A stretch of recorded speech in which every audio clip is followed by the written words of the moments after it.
한번 따라 하실까요? 경계선을 넘어서라. 경계선을 넘어서라. 예, 사람에게는 누구나 이 경계선이라는 건 있죠. 어떤 책에 보니까 그런 게 있더라고요. 사람에게는 안전거리가 있대요. 사람이 너무 멀리 있어도 안 되고 너무 가까이 있어도 안 된대요. 어떤 적당한 선에 서 있어야 내가 안정감을 느낀대요. 예, 그렇죠. 누가 너무 나에게 들이대면 부담스럽잖아요. 적당한 거리에서 나를 바라보고 대화하는 게 좋죠. 서로가 얘기하는데 얼굴을 맞대고 얘기하면 얼마나 불편하겠습니까? 이런 것을 우리가 경계선이라 말하는 거죠. 우리의 가정에도 있고요, 일터에도 있고, 또 사람과의 관계에 있어서도 이 경계선은 보이지 않지만 분명 존재합니다.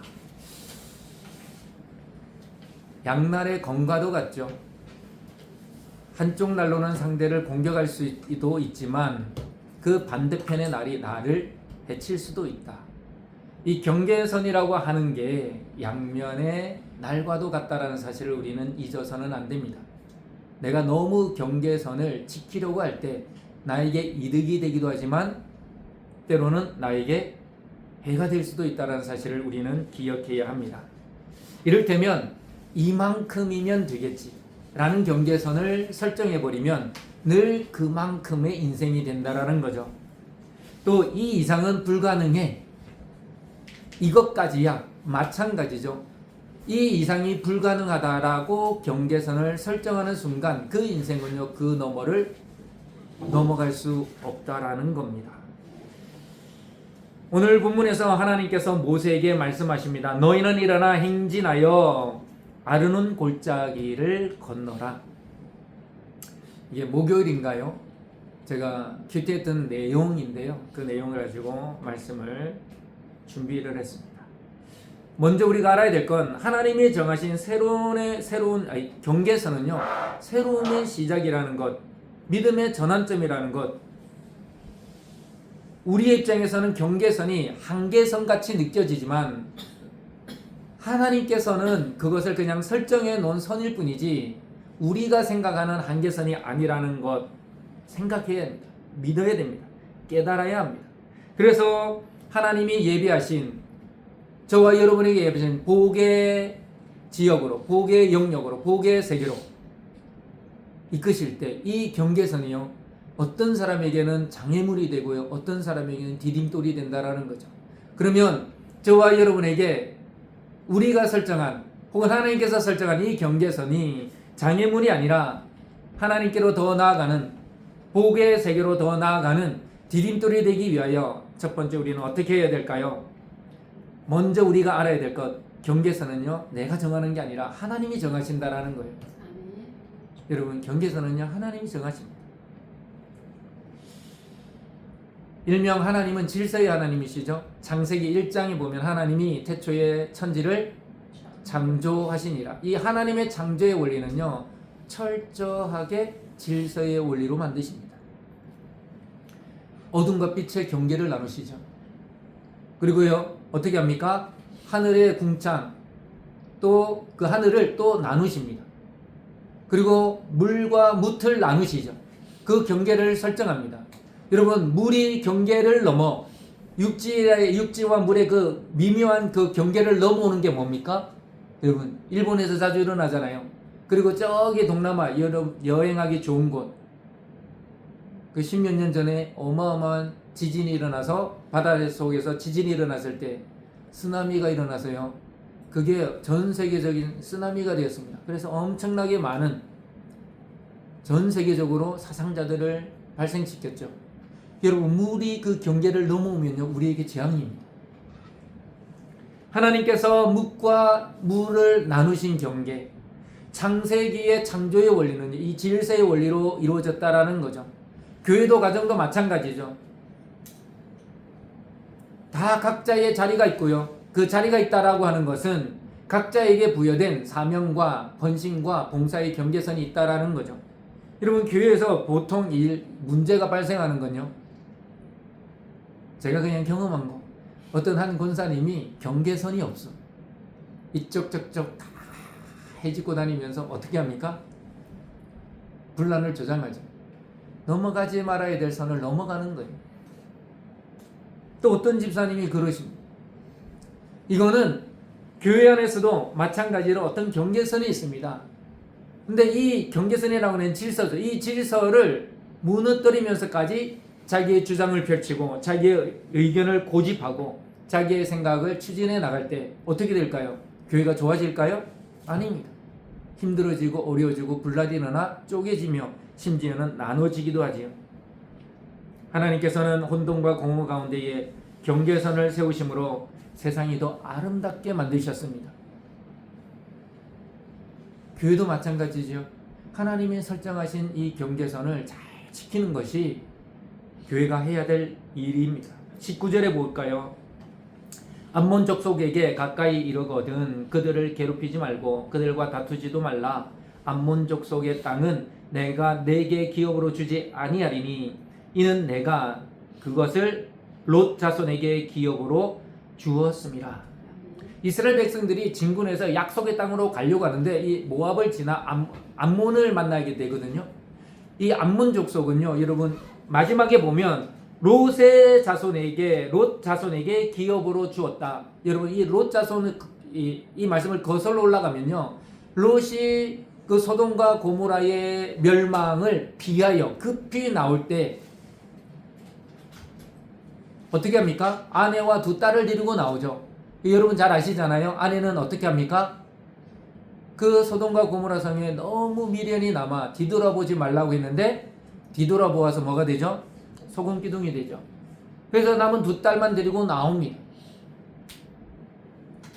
근데 이 두 딸과 좋지 않은 일이 일어나죠. 첫째 딸과 합쳐서 누가 나옵니까? 모압이 나옵니다. 모압. 둘째 딸과 이 암몬이 나오는 거예요. 그러니까 이 암몬은 거슬러 올라가면 롯의 자손인 거죠. 그러니까 하나님께서 아브라함을 생각하셔서 이 롯의 자손에게 준 이 땅들을 지켜주고자 하는 거예요. 그래서 롯의 자손인 이 암몬 자손과는 싸우지 말라고 합니다. 그런데 그때 당시로 돌아가 보면 모세는요, 이 이스라엘 백성은 암몬을 치고도 남는 힘이 있었어요. 올라가면서 무너뜨리고 그 땅 차지하면 됩니다. 그런데 하나님께서 이스라엘 백성들에게 약속하신 땅에 포함되지 않아요. 이 암몬 땅은.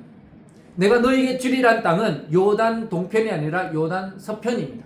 이 암몬 지역은 요단 동편 남쪽에 있거든요. 그러니까 이 땅은 하나님께서 이스라엘 백성들에게 주겠다고 약속하신 땅도 아니었다라는 거죠. 그래서 뭐라 그럽니까? 그 땅은 내 것이 아니다. 그것은 내가 롯의 자손에게 준 것이다 라고 19절에 말씀하고 있는 겁니다. 이건 뭘까요?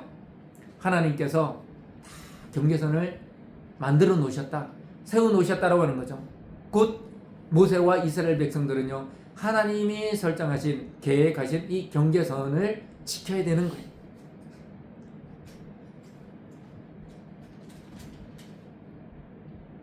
창세기 3장으로 가면 4장에 그 얘기가 나오죠. 여러분, 하나님이 에덴 동산을 만드시고 엄청 완벽한 세상을 만들어 놓으셨습니다. 그곳에 아담과 하와를 직접 만드시고 거기를 관리하며 너무나도 아름답게 살아가라 허락해 주셨죠.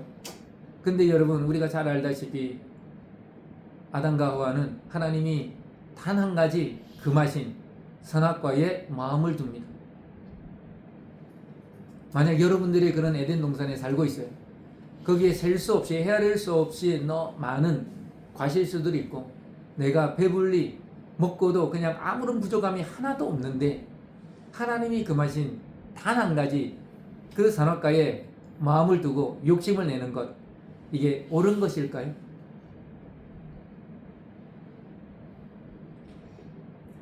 선악을 알게 하는 나무의 열매를 먹지 말라. 내가 먹는 날에는 정령 죽으리라. 하나님이 금하신 건 딱 하나였습니다. 그 외 모든 것들은 다 허락이 되었습니다. 하나님께서 저와 여러분의 경계선을 정하시고 이것을 넘어가지 말라, 건드리지 말라, 마음을 두지 말라고 하셨다면 그것에 대한 우리의 욕심을 없애야 되는 거예요. 신앙의 성숙은 하나님이 세우신 경계선 안에서 이루어집니다.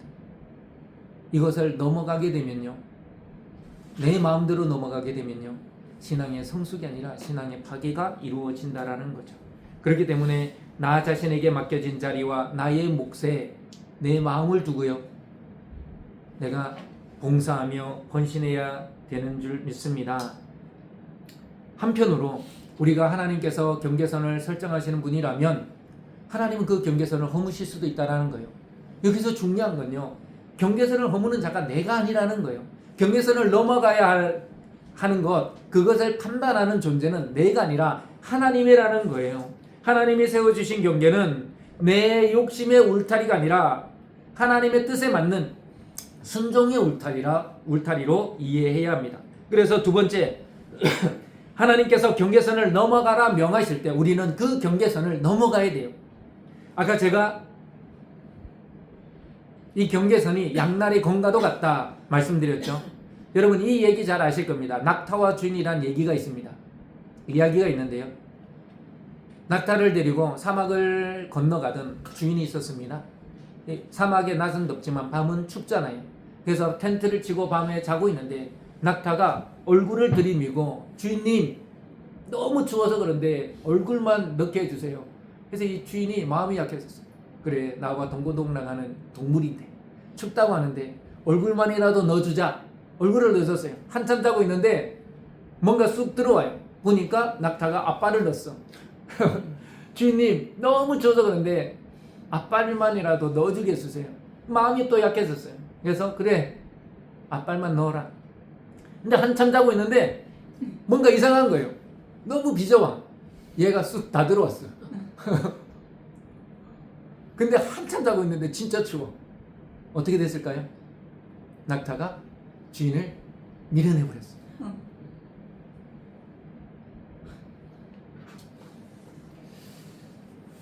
주객이 전도됐다. 우린 이런 얘기 많이 하지요.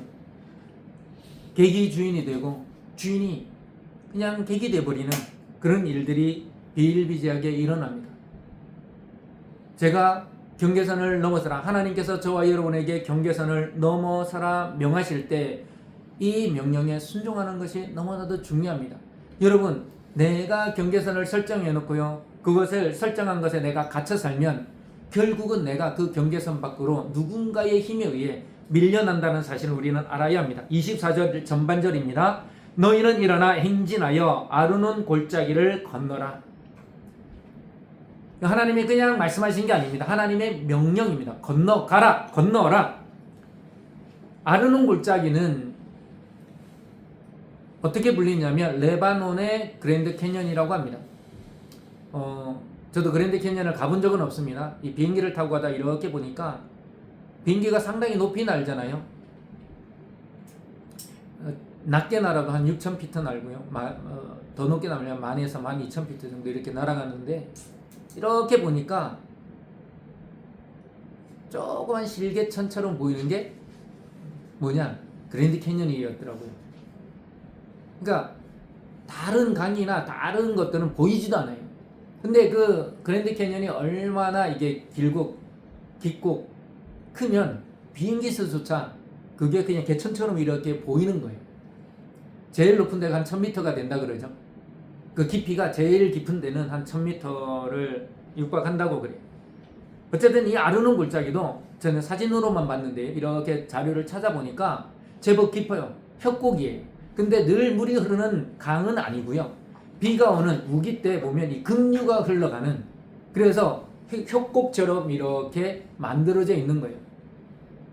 그 얘기는 뭐냐? 눈에는 아름답게 보일지 모르나 사람들이 쉽게 건너가기 어려운 지형이라는 거죠.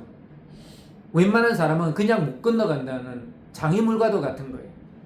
그래서 하나님께서 이 아르논 골짜기를 건너가라고 하면 이스라엘 백성들이 쉽게 건너갈 수 없는 곳이라는 거죠. 근데 하나님이 명령하셨어요. 이게 우리에게 주는 영적인 교훈은 뭘까요? 여러분, 내가 내 나름대로의 신앙의 경계선, 삶의 경계선 다 정해놓고 살다 보면요, 거기에 익숙해집니다. 건너가기 어려웠다는 거죠. 마음은 있으나 하기 어렵다라는 거예요. 그러나 약속의 땅으로 들어가기 위해서는 반드시 그 아르논 골짜기를 건너가야만 합니다. 신앙생활에도 아르논 골짜기가 있습니다. 여러분, 우리는 새벽 기도를 하지 않지만 어떤 분은 새벽 기도에 죽어도 못 나와. 그렇게 얘기하는 사람, 지난번 우리 가서도 그런 얘기 잠깐 들었잖아요. 또 어떤 분은 어떤 거는 죽어도 못해요. 그런 분이 있습니다.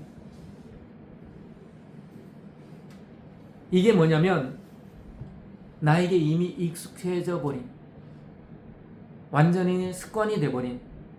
근데 이 습관이라는 게 정말 중요합니다. 여러분, 예수님도 습관을 쫓아 기도하러 가시다 이런 말씀이 있거든요. 근데 우리가 습관을 들이는 게 좋지만 그 습관에 갇히게 되면 오히려 그게 더 힘들어지는 거예요. 우리를 힘들게 하는 거예요. 아, 나는 늘 이렇게 안 했는데.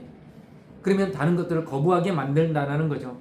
하나님께서는 습관을 만들려는 게 아니라 그 습관을 통하여 더 성숙한 믿음으로 나아가라고 우리에게 말씀하시는 거죠. 이스라엘 백성들이 아르논 골짜기를 지나기 전까지 그곳에 오랫동안 머물렀습니다.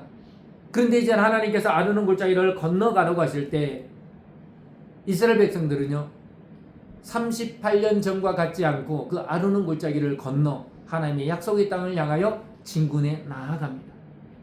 여러분, 나에게는 그런 아르논 골짜기 없나요? 아, 나 지금까지 그런 거 해본 적이 없는데, 나는 이게 더 편한데. 여러분, 그 아르논 골짜기에 갇혀 있으면요 약속의 땅으로 들어갈 수 없다는 사실을 우리는 기억해야 합니다. 여러분, 하나님은 어떤 하나님이십니까? 우리를 부르시기 이전에 우리의 인생을 계획하시는 분이고요, 우리에게 명령하기 이전에 이미 준비하신 분이고요, 우리가 순종하기 이전에 승리를 계획하신 분인 줄 믿으시기 바랍니다. 그런 분이 저와 여러분이 믿는 하나님입니다. 그러면 이때 우리에게 필요한 게 무엇일까요? 우리의 지혜와 우리의 능력이 아니라 순종임을 믿으시기 바랍니다. 이 순종의 믿음이 있을 때 환경이 바뀌고요, 세상이 바뀝니다.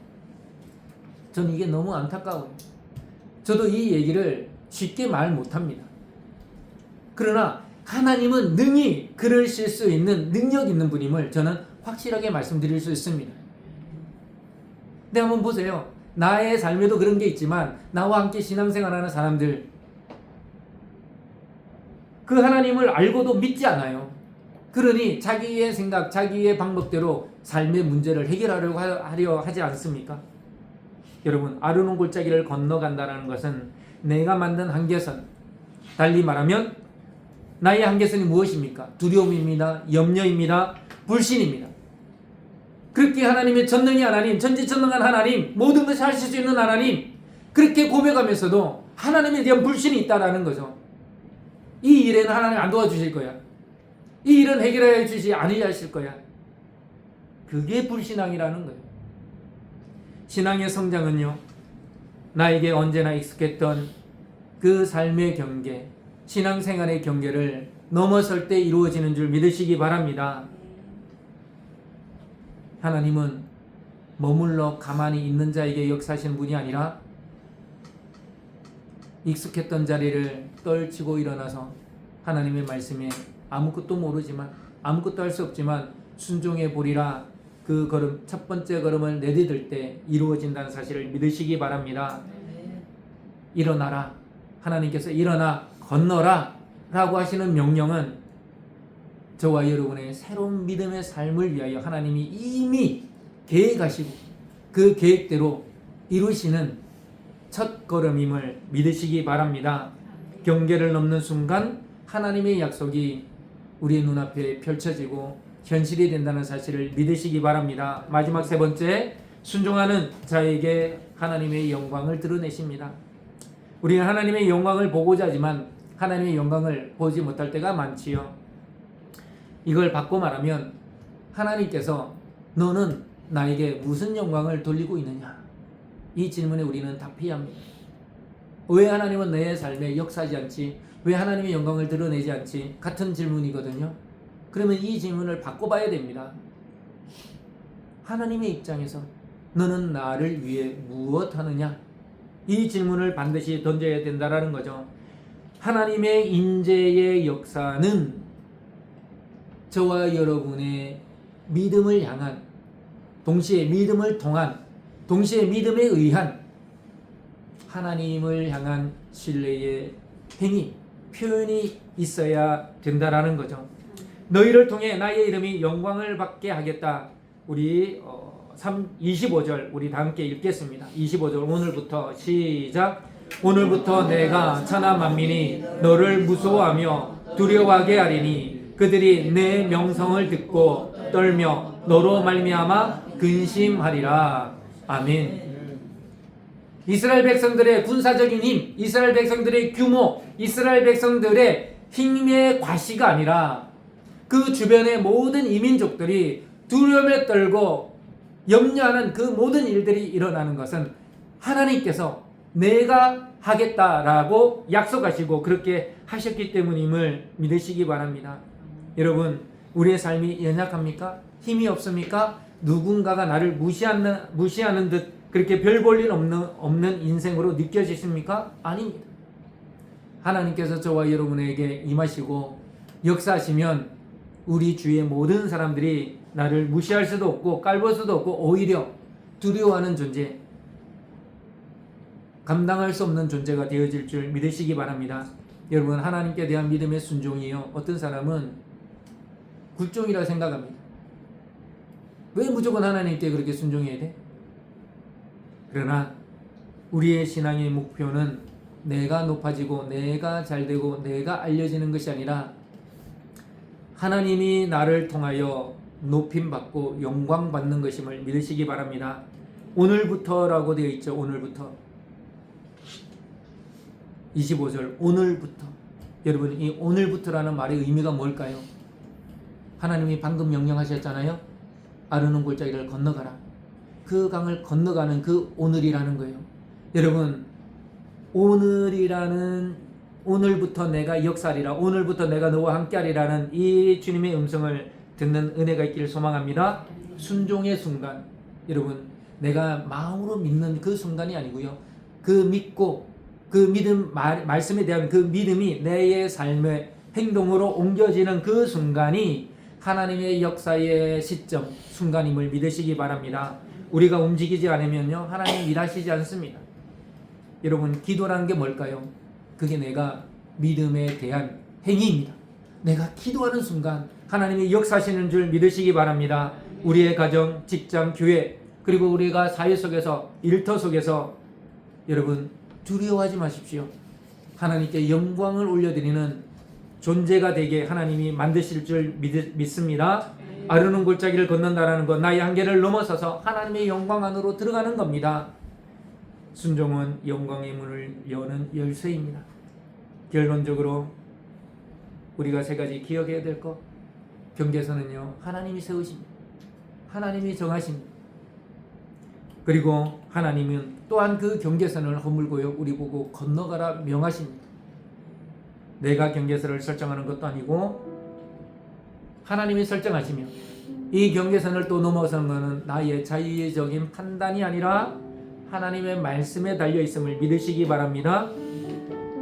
또한 우리는 이 순종을 통하여, 말씀에 대한 순종을 통하여 하나님을 드러내고 하나님께 영광 올려드리는 믿음의 삶을 살아갈 수 있음을 믿으시기 바랍니다. 저와 여러분 앞에 있는 아르논 골짜기는 무엇입니까? 그것에 대해 두려운, 또 염려하는 그런 마음이 아니라 이것까지도 건너게 하시고 능히 건너게 하실 뿐만 아니라 그 너머에 있는 하나님의 복된 땅으로 하나님의 복을 우리에게 주시리라는 이 믿음으로 나아가시기를 축복합니다. 믿음은 머무는 것이 아니라, 주저앉는 것이 아니라 일어서서 넘어서는 것인 줄 믿습니다. 하나님의 세우신 경계선을 존중하되, 또한 하나님께서 명하실 때에 담대함으로 그 경계선을 넘어서는 우리 서울제자교회 모든 성도님들이 되어 하나님의 축복을, 또 하나님의 역사를 오늘부터 경험하시는 은혜가 있기를 주님의 이름으로 축복합니다.